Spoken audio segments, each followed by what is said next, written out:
Tonight, 2 people arrested after a wild pursuit through our northeastern suburbs.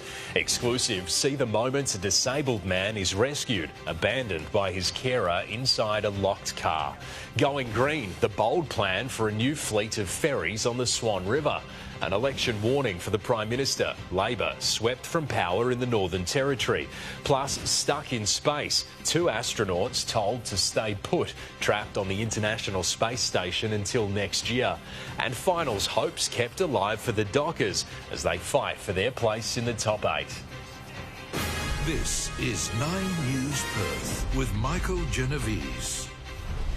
Good evening. 2 people have been arrested after leaving police on a wild pursuit through our northeastern suburbs. Live to Yvonne Ardley in Embleton. Yvonne, you were there when officers closed in on the car thieves. Michael, the man behind the wheel fled on foot after dumping the car, as did his female passenger, but they didn't get very far. Police, the dog squad and air wing tracking them to nearby streets. The 25-year-old woman found hiding behind a bin at a home along McGregor Street. Our cameras were there as she was taken into custody, escorted from the property and into a waiting police car. A short time later, the 25-year-old driver discovered less than 400 metres from here, seemingly unfazed as he was handcuffed. The pursuit began around 10 to 2 this afternoon when police say they spotted a Range Rover reported stolen from Fremantle yesterday in Maylands. 9 News understands the man drove down a pedestrian alleyway and into a wall before dumping the car on McGregor Street. Police are right now questioning the pair. So far, no charges have been laid. Yvonne Ardley, thanks for the update. A teenager who was behind the wheel of a car that killed talented footballer Nick Campo has had his charges upgraded. Live to Sarah Smith at police headquarters. He's now been charged with manslaughter over the North Lake crash. Michael, he has the 17-year-old who we can't name for legal reasons, which was originally charged with dangerous driving occasioning death, but that charge has now been upgraded. The 17-year-old was driving a car in North Lake last month when it rolled and collided with another vehicle. 5 people were inside the car. Tragically, 18-year-old Nick Campo was killed. Another passenger, Tyler Rowe, only weeks ago coming out of a coma, he spoke exclusively to 9 News, saying how he wished he could tell his friend Nick not to get in the car. Take a listen. I just really wish it wasn't Nick, because it's hurt me a lot. I know it's hurt his family a lot. If you know the driver has been doing something he should have, just have the guts really to call it out, say something. Michael, the accused will face Perth Children's Court on that new charge next month. Sarah Smith, thanks for the update.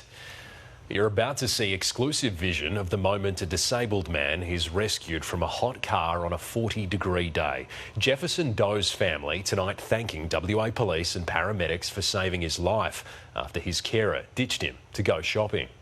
It's 40 degrees at Lakeside Joondalup Shopping Centre, and inside this car, something is wrong. Hey mate, can you open the door please? A disabled man is thrashing around. He's non-verbal and is beating his chest. I'm just seeing if I can get it open a bit. Yeah, we're in. You okay? You're hot. There you go. Get that in your mate. Yeah, you're there.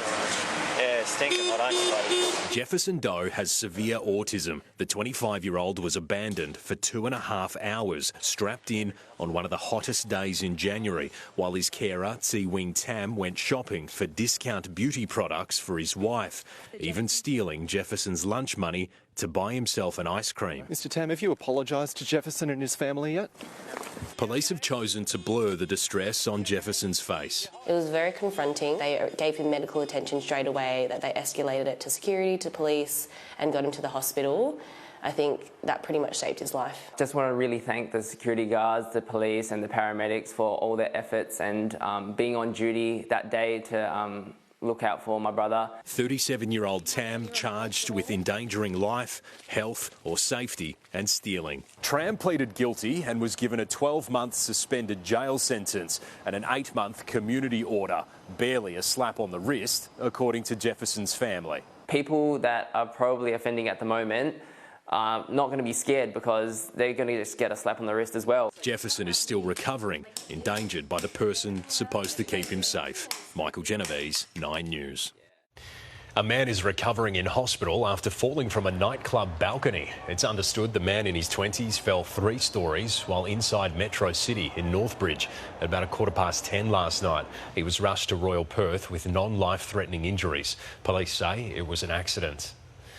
Commuters could soon be catching the ferry from Applecross or UWA as the state government looks to transform Perth services.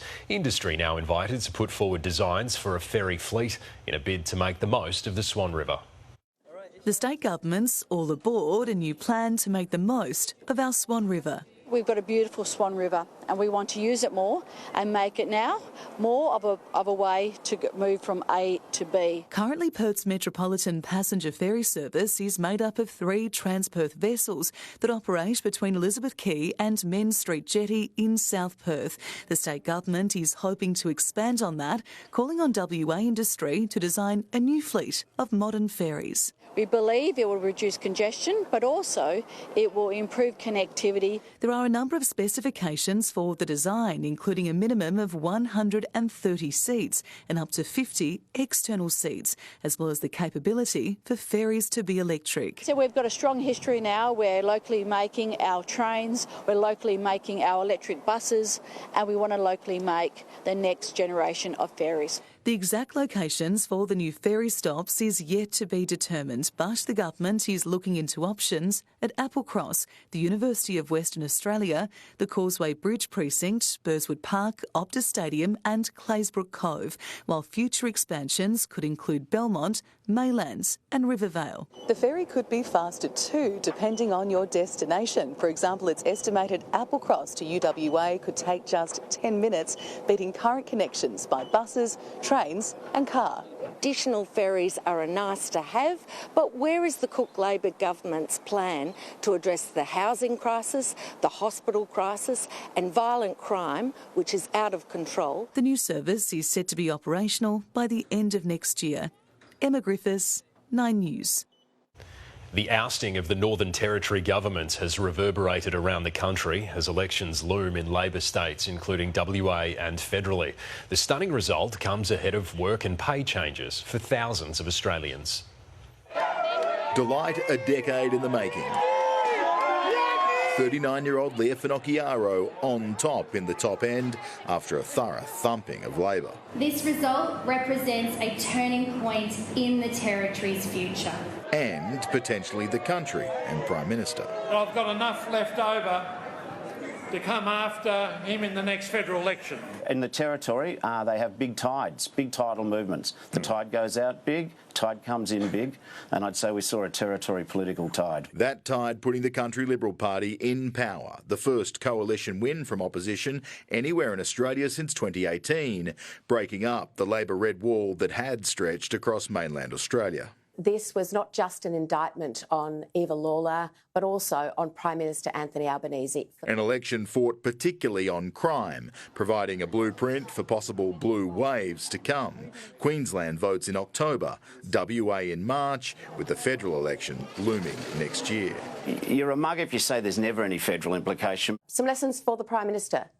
Absolutely. If we get the government right and we deal with the issues right, the politics will follow. Around Australia and around the world, it is proving a tough time for incumbents. Federal Labor says its focus hasn't changed. People are feeling the cost of living and we absolutely understand that. A suite of workplace rules, including a new definition of casual workers and the right to disconnect outside of work hours, begin tomorrow. Today is a nervous day for many businesses around the country.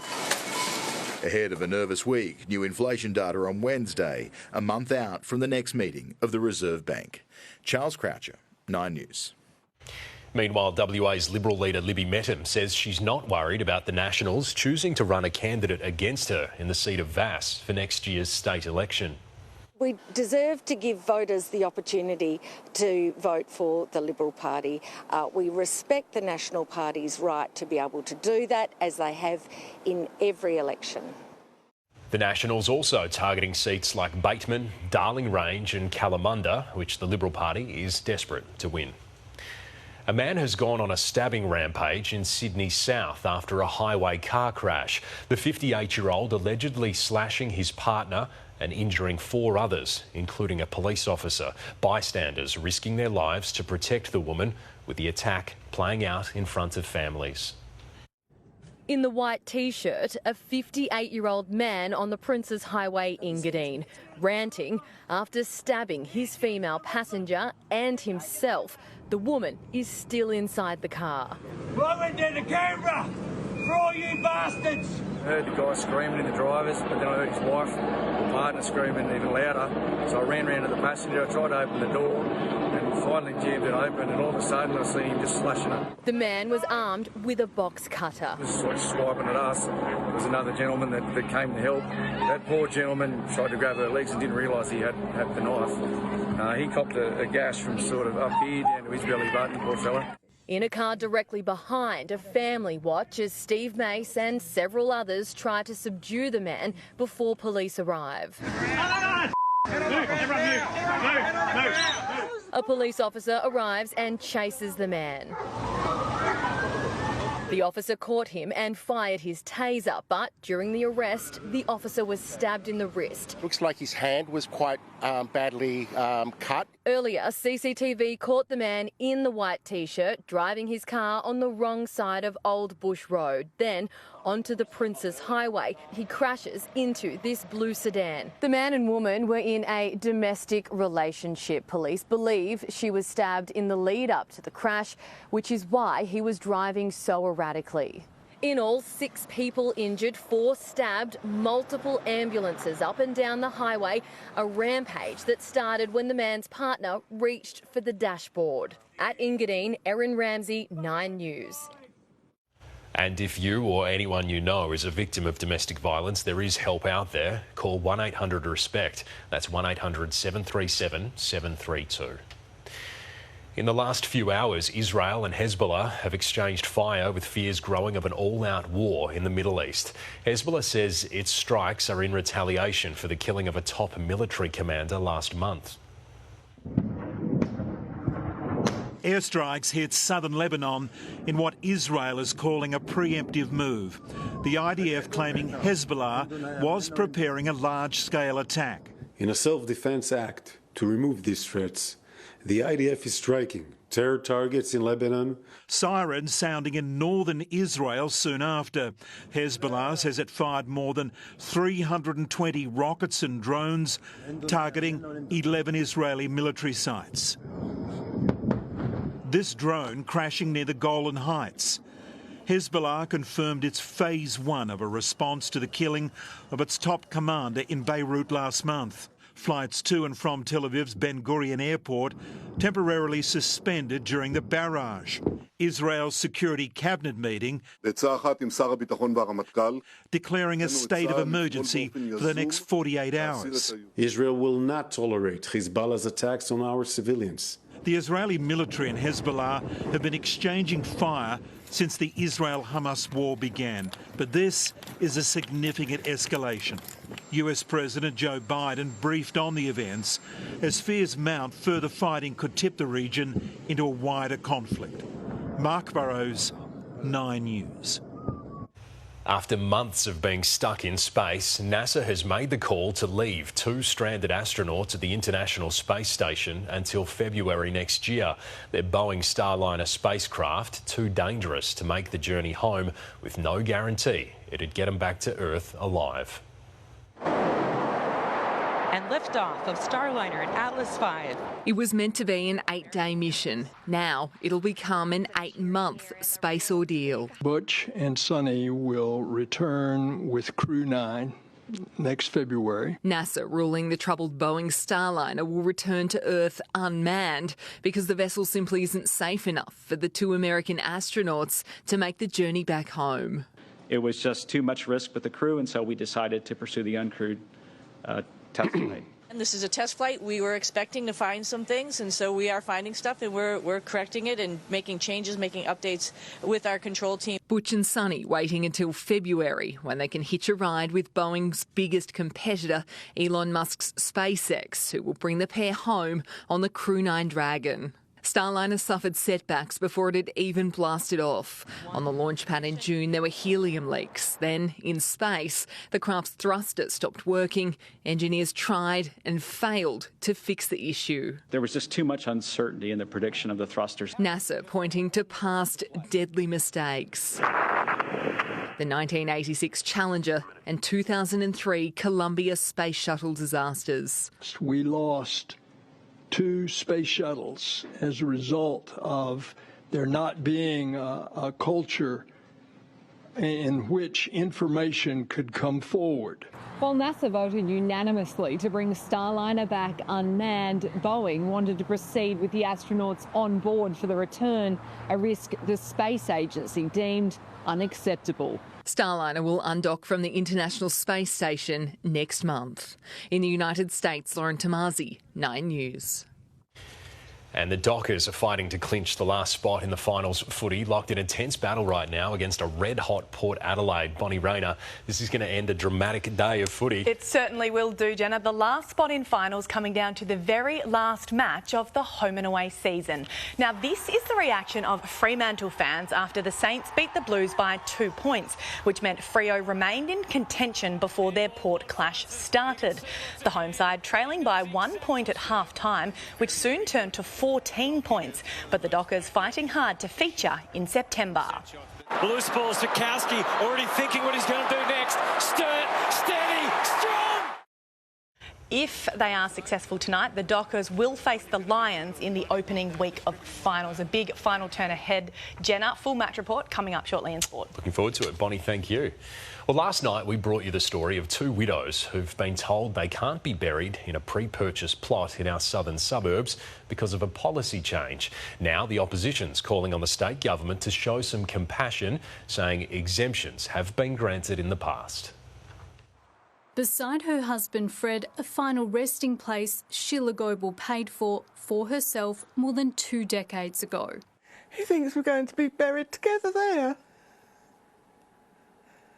It's heartless, it really is, it's heartless. The great-grandmother, one of many residents in our southern suburbs, fighting for the right to be buried in plots they pre-purchased. The problem is the East Rockingham Pioneer Cemetery is closed and the only people permitted to be laid to rest there are those with a current lease. Sheila's expired and she's not alone. There's a great source of concern by members of the community. I think the Cemeteries Board needs to do better on that front, and certainly something I think is worthy of further consideration. The opposition today calling for a compassionate approach. These sorts of things do happen from time to time, and exemptions can be made. Like Arnold Carter, who was granted special permission by the state government to be buried in the closed Port Hedland Pioneer Cemetery. I understand the Minister is deeply concerned about what's arisen and is working through the issue with the aim of trying to help the families with this issue. I think they should do better, quite frankly, particularly when people are in a very difficult time when they make decisions around the burying of their loved ones. Families tonight left in limbo, holding out hope the state government will reconsider. How can they do this to all the widows? I can't do no more. Oh, God. Brittany Hoskins, 9 News. And it was nice to see some sunshine today. Natalia Cooper, how's the week looking? Good evening to you, Jenna. It's a mixed bag this week, but today was rather lovely with that sunshine. After a low overnight of 14.3, we climbed to a top of 20.6 around 2:30 this afternoon. Around the suburbs today, the Swan Valley hit 20.5, Pearce and Swanbourne 20.1, the airport made it to 20 degrees and Bickley was much cooler at 16.3. The next cold front will move through in the early hours of Tuesday morning, so we'll get showers, but a high pressure system will bring fine weather come Wednesday. With a couple of millimetres falling in the 24 hours to 9 this morning, we've just hit the rainfall average for August. Jenna? Bullseye. Natalia, thank you. We'll talk shortly. Ahead this hour, the desperate search for a missing man in the goldfields. Can you help police find this 76-year-old missing since Thursday? The yacht tragedy turned manslaughter investigation. Muddy mayhem as hikers are rescued in catastrophic flooding at the Grand Canyon. Plus the Perth Kitchen helping change the lives of those escaping hardship. That's still to come.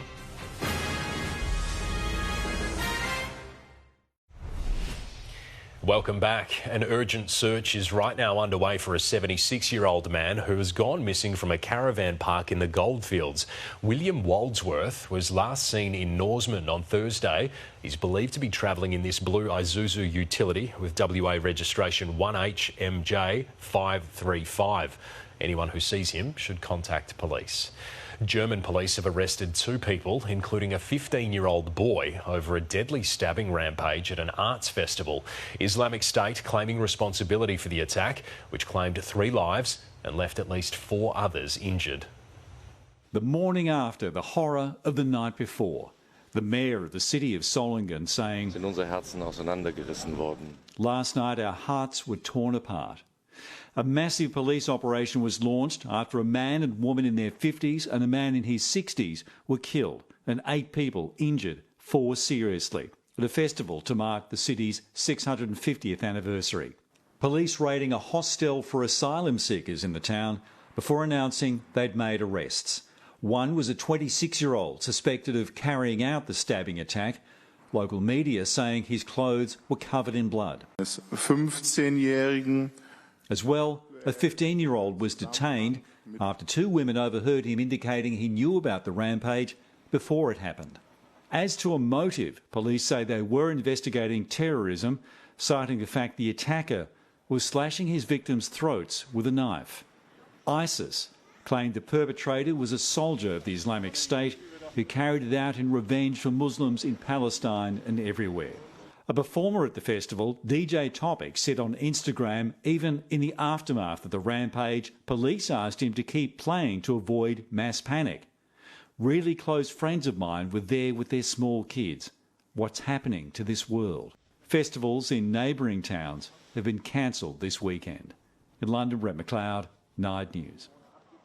Italian authorities are considering potential manslaughter charges as they work to find out what caused a luxury super yacht to sink off the coast of Sicily, killing 7 people, including British tech tycoon Mike Lynch.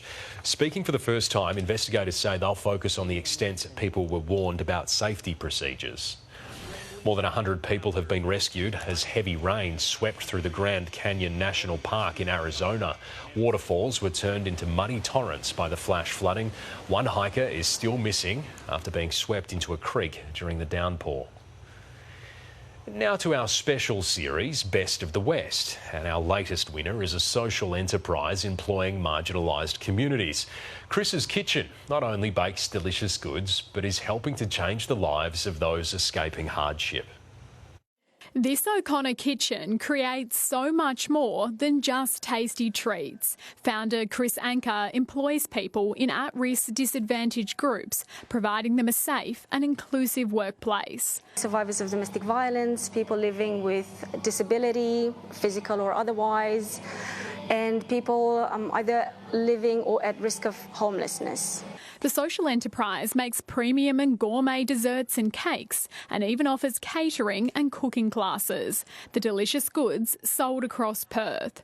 Chris has previously worked for the United Nations. Her mission: to change this world and make it a little bit better than how I found it. The business empowering survivors of domestic violence, allowing them to have financial independence. Often what we find is that women have had very limited access to financial resources within abusive environments, and so for many this is their first step. Chris firsthand seeing employees grow in confidence and skill. The business awarded $5,000 thanks to the agency, now able to help even more people.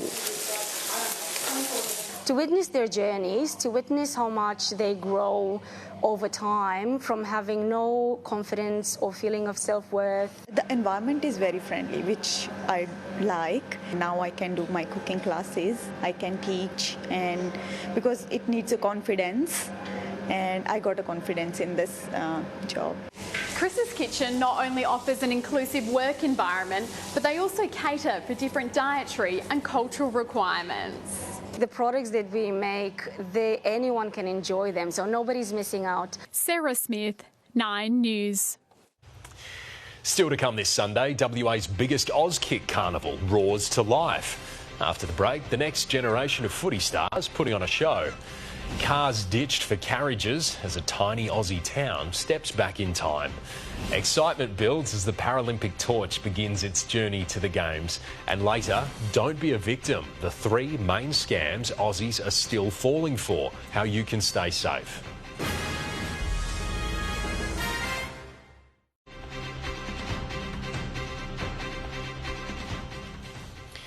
A journey back in time in Outback, Queensland today with an 18th century style horse-drawn carriage retracing the final steps of Australia's iconic bush postal service. The run commemorating 100 years since Cobb & Co made its last voyage, and hundreds went along for the ride.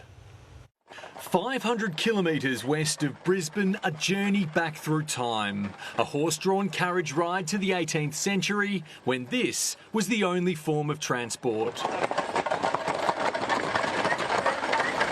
A festival celebrating Cobb & Co, recreating the company's final mail run in Queensland in 1924. If you could go back 100 years ago, we wouldn't be dressed like this. Mightn't have any boots on, because times were tough. The coach service was founded in Victoria in 1854 and quickly became the lifeline of the bush, connecting services and people in the outback. Everybody back in the day, farmers, every business required horses or draft animals to do it. This 76-kilometre journey between Surat and Yuliba broken up into 7 legs. A 2-day trip that would only take an hour by car, and it's not exactly a smooth ride. You might have noticed by now there's no suspension. I know that. When the convoy finally rolled into its destination, every man and his dog had a front row seat. Done such a marvellous job, the organiser. I reckon it's great. A fun way to relive history and commemorate the end of the coach road. Cam Inglis, 9 News.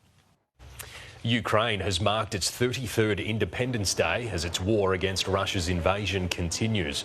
Russia and Ukraine also exchanging more than 100 prisoners of war as President Volodymyr Zelensky reiterated the country's resolve to regain its territorial integrity. The Paralympic flame has been lit in a village northwest of London 2 weeks after the Paris Olympic flame was extinguished. Stoked Mandeville is considered the birthplace of the Games after a small competition was held in 1948 for a group of wheelchair athletes who had sustained spinal injuries during World War II. The next generation of West Aussie footballers have put on a show at the state's biggest Auskick carnival. And for a West Coast youngster, it was a chance to return to grassroots football. AFL stars in the making. More than 1,000 Auskickers turning out for a day of footy fun, from games to a longest kick competition and running races. 100 teams taking part, kids aged 5 to 7. Somewhere out here today, there's the next crop of West Coast Eagles and Fremantle Dockers players. The East Freo District Carnival has been held at Rossmoyne Junior Football Club for the past 22 years. West Coast Eagles forward Jack Williams grew up playing for the club, now back to meet the stars of the future. Awesome to come back down here every year for this big carnival they got going on, and it's extra special now it's at my junior club. It's just great to come down and help out when I can and give back to the club that, gave so much to me, yeah. Plenty of young girls taking part too, meeting their AFLW heroes. I think it's so cool to see that the girls and the boys can run around together and play footy. It's about camaraderie, it's about teamwork, it's about resilience. I just like watching the team be supportive of each other. PS, go Giants! Around 5,000 people coming down, families watching on, cheering from the sidelines. We are here to enjoy watching our 2 grandsons. Awesome day today, gets the kids up, involved. This is the largest Auskick carnival in WA. Events like this helping grow young talent, creating a new generation of AFL footballers. I go for Melbourne, and my favourite player is Max Gawn. West Coast Eagles and Harley Reid. Sarah Smith, 9 News. Nearly 2,000 WA school students have been inspired by our state's top cricketers as part of Play Cricket Week. The players visiting more than 50 schools in Perth this week in a bid to grow the game at grassroots level. It means a lot to get out to the community and show the kids that there's a pathway in cricket and just have a bit of fun with them and I guess get back to your roots of where you come from. Already we've had 1,000 more registrations of boys and girls than this time last year, so that's a really great start. The players will run clinics in rural communities next month. Stay with us, still to come tonight, winning the war on scammers. After sport, the red flags you need to watch out for and the desperate rescue mission to save a whale stuck in shark nets. But first, Bonnie Raynor is here with Sport. Bonnie, Fremantle are fighting for finals until the very end. Jenna, it has been an absolute arm wrestle battle, but they're not letting their season slip away lightly. A physical fight for Freo as they push power to the wire. A frantic finish, Jack's stunning snap has Carlton fans feeling blue. And how a championship-winning cameo has Super Cooper primed for an Australia debut.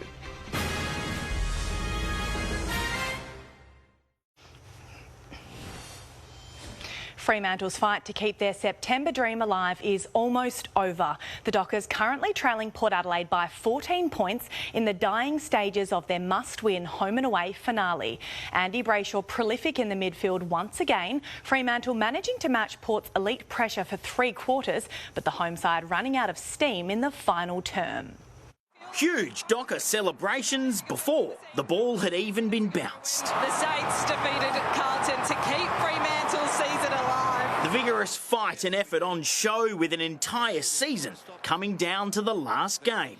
Port striking first. To get them off to the hot start, it's Port Adelaide. The Freo faithful in full voice moments later. Young loves to use that left boot, sets it up, Switkowski. Sam settling the home nerves, the Dockers run, sparking into life. O'Driscoll on that lethal left boot, lets it fly! The pressure off the charts. Every lead change having Freo missing finals in one moment. Horn Francis, you can see what's ahead, and he knows exactly how to get there. Then jumping straight back in. Feeds it now to Frederick, who steadies and slots it. Dockers back in front. The noise making everything difficult. Play on, did he step around? And he's barreled over the line by Ryan. Georgiades getting one back, booting 2 goals in the quarter, before some dual Brownlow brilliance. 5! Making it a 1-point game at half-time. Port coming out strongly in the third with 2 quick majors, before a Luke Jackson free kick and goal, keeping Freo in touch. The emotion of the game costing the Dockers goals. So top of the goal square, free kick. So off the ball. But the emotions can also help at the best of times. Loose ball, Switkowski already thinking what he's going to do next. Sturt, steady, strong. The Dockers at 3/4 time, 9 points behind, with 1 term of football to get themselves into finals. Freo with the first of the last quarter through Patrick Voss. From the side. The game in the balance, heading towards full time. Joel Saratzis, 9 News. West Coast forward Jack Williams has endorsed Jared Schofield as the club's next senior coach, despite the interim stint ending in a horror show. The 20-year-old believing yesterday's 93-point drubbing from the Cats won't dent Schofield's chances. He's had a pretty good stint as interim coach, and we were able to string a couple of wins together, which was nice, and I think he's put his foot forward for sure. Schofield is the front-runner after a number of highly regarded assistants withdrew from the race. Well, earlier today, former Fremantle coach Ross Lyon did his old side a favour. The Dockers' finals dreams were only alive through St Kilda's thrilling 2-point win over the Blues.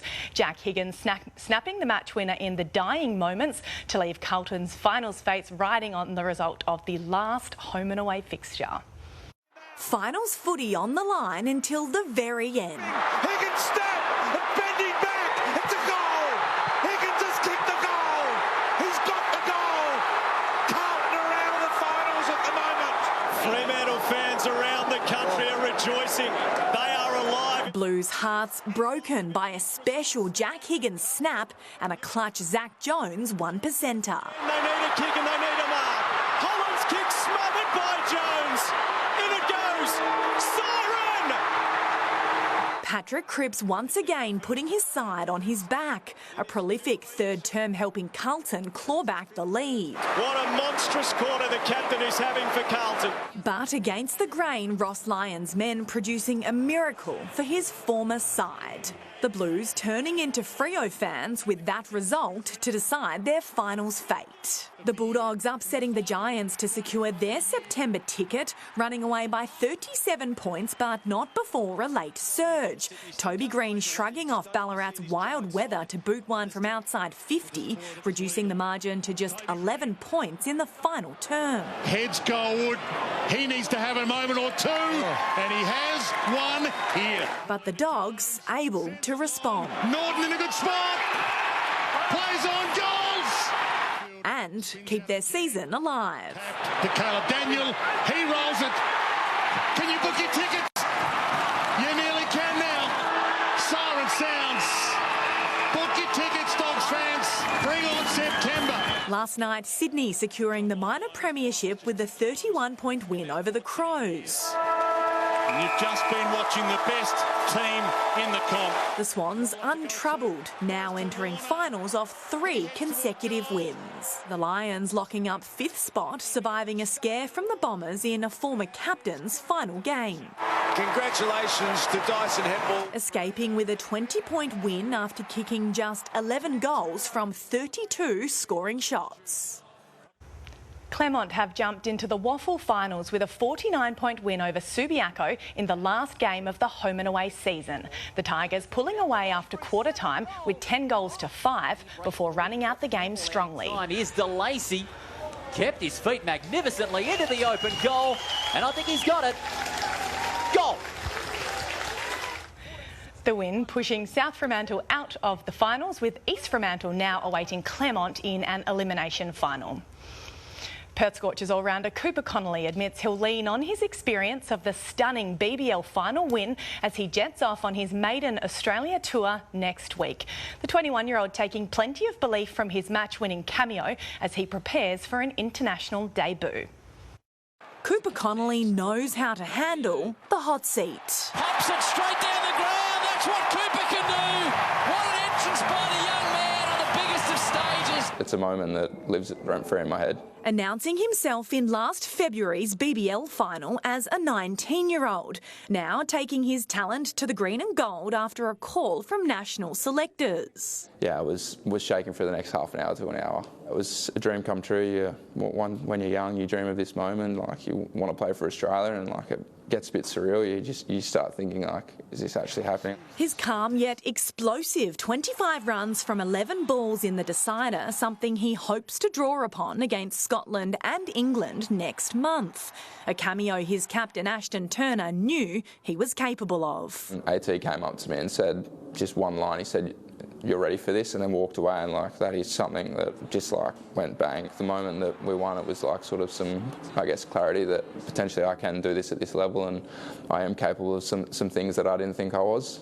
Now ready to play with that same freedom in the international arena. The mindset I have is just to be, I guess, willing to take the game on and play my shots. Connelly's ability to perform in the biggest matches is unrivalled, compiling an impressive 90 on Sheffield Shield debut in the final. So well timed from Cooper Connelly. Another boundary for the youngster. I'm a kid living his dream. I'm playing with people that I used to watch 3 years ago. I used to come down, sit in the stands and watch them, but yeah, just to be there around that crew and just enjoy it is just going to be unbelievable. His trophy cabinet and career achievements growing at a rapid rate. But the boy from Scarborough Cricket Club never forgets where it all began. I'm big on giving back to where I've come from, whether it's a school or my local club. I love just giving back because they've obviously given me the opportunity to do what I'm doing at the moment, and I'll forever be thankful. The Perth prodigy set for a lengthy career in the West. I'm born and bred here. I love WA, and this is my home, and I sort of can't see myself being anywhere else. And Oscar Piastri will start from third in tonight's Dutch Grand Prix after qualifying behind reigning champ Max Verstappen. Lando Norris becoming the first driver to beat the Dutchman to pole on his home circuit, but Piastri couldn't qualify quick enough to make it a McLaren lockout. Earlier, American driver Logan Sargent had a lucky escape in practice. That's a hard hit to the Arco barrier there, isn't it? It's about 110 miles an hour in the wet, something like that. Sargent sat in his car for a moment afterwards before he was told to get out due to flames coming from the back. Now, Jenna, Carlton will feature in finals footy. Freo just going down by 20 points a moment ago. Both teams out of the finals. I just Googled it. Only 194 more days until round one. Oh, awesome. Next season. I'll see you then. Yeah, right around the corner. Thank you, Bonnie. Stay with us next. The new warning over a major scam threat. Details on how our banks are finally getting on top of scammers and how you can avoid becoming a victim. And Natalia Cooper has your forecast for the final week of winter. Jenna, it's a mixture of showers and sunshine. How much rain are we expecting? I'll have the full forecast for you soon.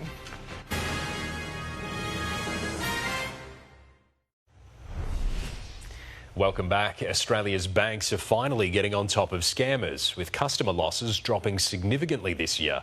But security bosses warn constant vigilance is still needed to avoid becoming a victim. In the war against scammers, battles are finally being won. Almost every major bank is now showing off improvements. We, on average, stopping about $12 to $14 million of scam attempts every month. Scammers are still targeting Australians in huge numbers, but losses are tumbling. At ANZ and Commonwealth Bank, scam losses halved in the last year. At Westpac, they're down 31% and 24% at NAB. Shaq Johnson runs ANZ's security operations, spending his time, as he puts it, throwing sand in the gears of scammers. We consume all of this data, we process the data, we make sense of it. If we need to slow things down, we do that. If we make to establish contact with the customer, we pick up the phone to try to understand what's going on.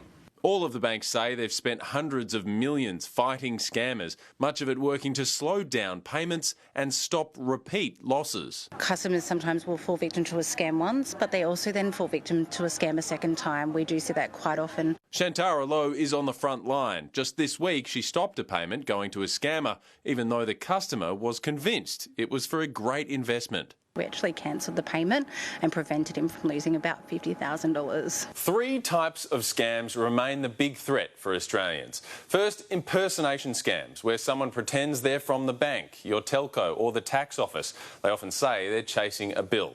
Second, investment scams, usually touting huge returns, and usually it's in crypto. And third, remote access scams, where a scammer offers urgent technical support, asking to remotely log into your computer only to steal money and data. And while losses are falling now, security bosses say there can be no rest. We are seeing the scammers diversify their attacks. They are definitely trying different techniques. We have evidence to suggest that they are using AI technology. Desperation because scamming Australians, we're told, is getting harder. Chris Kohler, 9 News. A rescue mission has unfolded on the Gold Coast this morning. Crews were called to waters off Coolangatta, where a giant humpback had become entangled in shark nets. Thankfully, after a few hours of distress, the whale eventually managed to free itself. Natalia has your forecast for the next week ahead.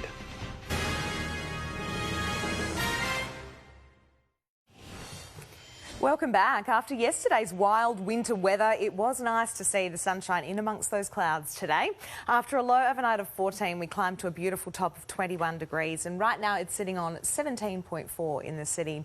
To the charts, and the next cold front will move through in the early hours of Tuesday morning, so we'll get showers from that, but a high pressure system will bring fine weather come Wednesday. Across the country tomorrow, Brisbane, a warm 31 degrees, Sydney will be sunny and 24, a possible shower and 18 degrees in Melbourne. Back in the north of WA, Kununurra had its hottest August day in more than 30 years today with 39.4, but tomorrow will be even hotter at 40 degrees. Broome will hit 39 and Port Hedland 36. Further south, sunny and 22 in Geraldton. Bunbury looking at a shower or two, and it'll become windy during the day. Windy also for Albany and 21. There is a strong wind warning on the waters tomorrow. Northwesterly winds 15 to 20 knots, increasing to 20 to 25 in the morning, and reaching 30 knots in the early afternoon. Seas to 2 metres and swell as high as 4. Around the metro area tomorrow, becoming windy in Joondalup and a shower or two for Rockingham and Mandurah. So the official Perth forecast tomorrow will be a cloudy day with a possible shower. Showers are more likely in the southeastern suburbs and they're most likely to fall in the afternoon and evening. If they do come, we're only expecting about 1 millimetre. 21 the top after a low of 12. Looking ahead, we could get as much as 5 millimetres on Tuesday morning. Wednesday will be partly cloudy and 21 degrees. Up to 9 millimetres could fall on Thursday. A shower or two for Friday and Saturday. The first day of spring, which is also Father's Day, is looking gorgeous. Partly cloudy and 23, and that sounds pretty good to me. So bring on next Sunday, Jenna. Yeah, bring it on. Natalia, thank you. That is 9 News this Sunday. I'm Michael Genovese. Thanks for your company. Join us for Today Perth News from 6:30 tomorrow morning. From the team, enjoy your evening. Good night.